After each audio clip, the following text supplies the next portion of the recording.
Welcome back, my beautiful friends. You're listening to A Moment of Zen right here on 710 WOR, the voice of New York. I'm your host, Zen Sams. Now, welcoming back to My Digital World segment brought to you by Tempus Network, a Burkhan World project. We are featuring a regular contributor, CEO of Tempus Network, and founder Shahal Khan. Today, he is joined by physicist and dear friend Nassim Haramein, who spent more than 30 years researching and discovering connection in physics, cosmology, quantum mechanics, as well as anthropology. Currently, he serves as the CEO and executive director of research and development at Torus Tech and applies his physics theories to patented technologies that focus on quantum vacuum energy extraction and gravitational effects. Well, we'll have to ask him about that one. Today, we're chatting about energy efficiency, renewables, and the technologies propelling the future. Now, as we look under the hood of energy efficiency at the juncture of blockchain technology, let's have an overview. Now, the market for energy efficiency is estimated at $360 billion a year and bigger than renewables. Energy efficiency is big business and plays a large and valuable role in the sustainable development of the global economy. It represents the most important plank in efforts to decarbonize the global energy system and achieve the world's climate objectives. With a $250 billion market, the efficiency sector has twice the potential of even renewable energy investments. It's in its inception phase and therefore allows for infinite opportunities. And coming into Web 3.0, when you look at, for instance, the environmental impact of cryptocurrency mining, we see that it has been wildly questioned in recent months, of course, as the sector continues to grow exponentially despite market fluctuations.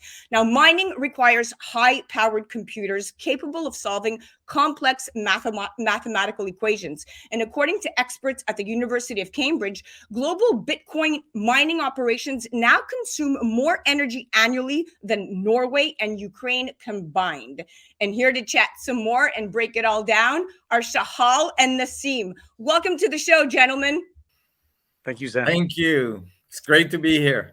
Great to have you on. All right, Nassim, let's start with you. In 2014, you launched the Resonance Academy, a unified physics online learning platform educating thousands of students from more than 80 countries. And then the Connected Universe, a feature-length documentary film released in 2016, narrated by Sir Patrick Stewart, was produced based on your discoveries and their potential impact on generations to come.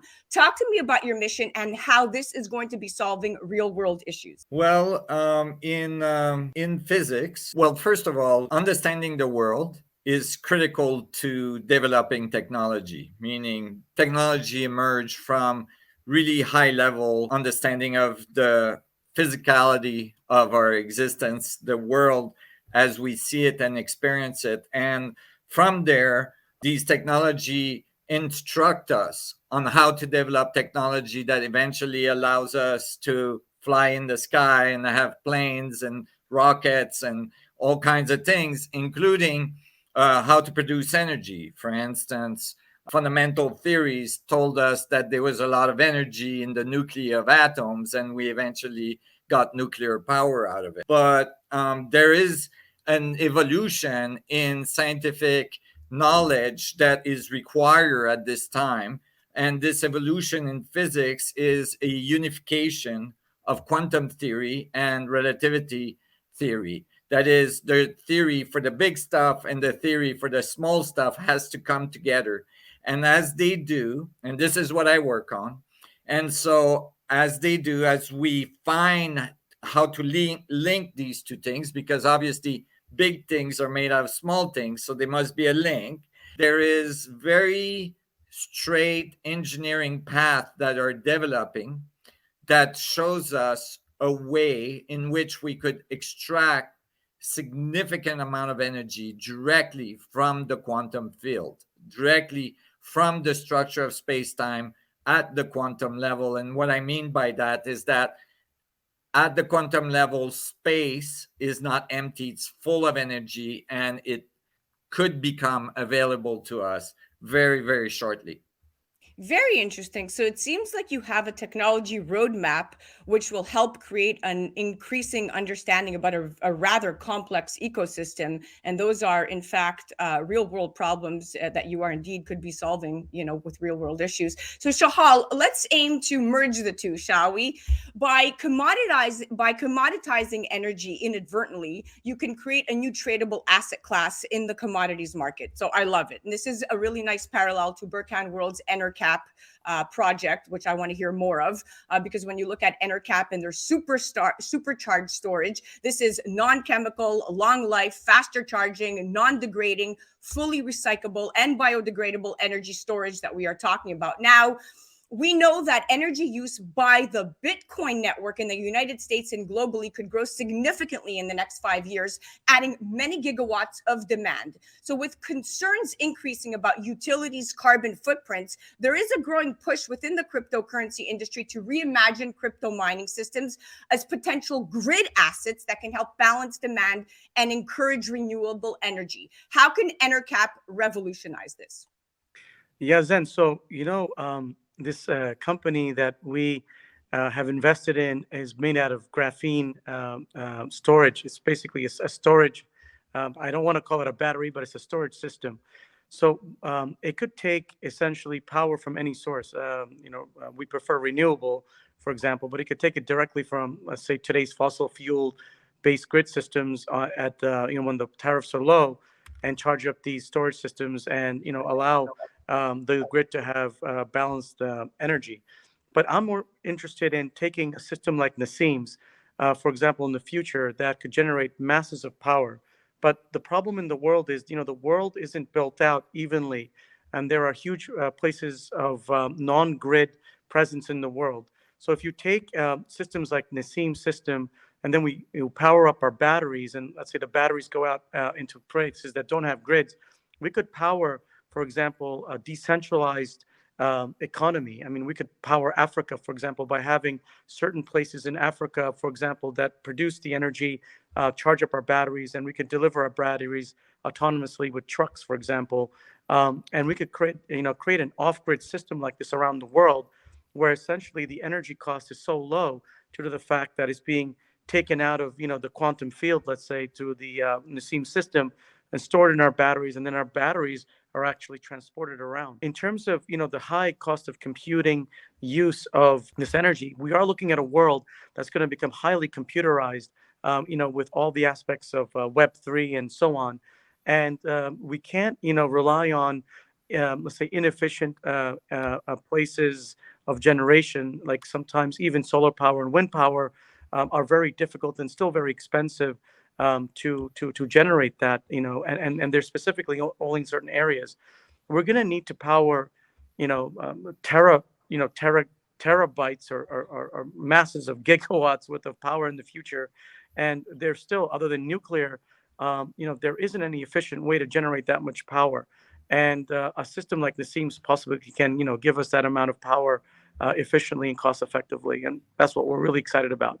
And that's what it's about, changing the world. And Nassim, with your technology, it's quite interesting because it does relate to some big relevant news, and I'd love your commentary on this. So an interesting parallel is the Oman plant construction, which is scheduled to start in the year 2028 in Al Wusta governorate on the Arabian Sea. And Oman is planning to build one of the largest green hydrogen plants in the world in a move to make the oil producing nation a leader in renewable energy technology. And it's going to be built in stages with the aim to be at full capacity by the year 2038, powered by 25 gigawatts of wind and solar energy. And the consortium of companies behind this $30 billion project includes the state-owned oil and gas company OQ, the Hong Kong-based renewable hydrogen developer Intercontinental Energy, and the Kuwait-based energy investor Enertech. Where are we heading here, and does this pave the way and set precedents in the renewables industry? Well, there's a few issues, and I think what Shahal is addressing is that both there's a need for decentralizing power. So these projects are really exciting and interesting. However, they fail at decentralizing power, and one of the reasons we must decentralize power is that the grid system is very vulnerable. it's vulnerable to various things. One of them being changes in solar activity. One solar flare directed at the Earth at the right time, at the right moment, can wipe out a whole portion of the grid structure that we have in place on the planet. And that could be disastrous. This would not happen in a decentralized power system where every community or every houses even have their own power system, or where the power systems for cars is inside the car as well, and so on. And so this is really important as well, as we increase, now the need for electrical vehicle is going through the roof. Especially with the price of oil currently, a lot of people are switching to electric cars and so on. This is a huge demand on the grid system that will not be sustainable in a short amount of time. And so there is really a need to develop this new level of technology which extracts power directly from the structure of space, from the structure of the quantum space, wherever it's located. And that amount of power is very vast. This could revolutionize a whole bunch of industries, because this could be applied to a lot more than just one specific area, especially when you're looking to change the world. Shahal, we have about 1 minute left before we continue on after the commercial break, but I'm going to look at the glass half full here. So in the face of growing climate concern and potential regulations, miners say they've been consuming a cleaner mix of energy and working with utilities and grid operators to provide needed demand flexibility. And the industry also touts its ability to spur the development of renewable energy, consume otherwise curtailed energy, and even help revitalize some of the country's aging hydropower assets. Now, from a public policy perspective, the most relevant question should be energy production rather than energy consumption. And Bitcoin mining in 2021 used about 58% sustainable energy and was sourced from a cleaner energy mix than the bulk of US electricity. In your point of view, how can energy become an actual commodity with asset value rather than an economical expense? What do you say to this?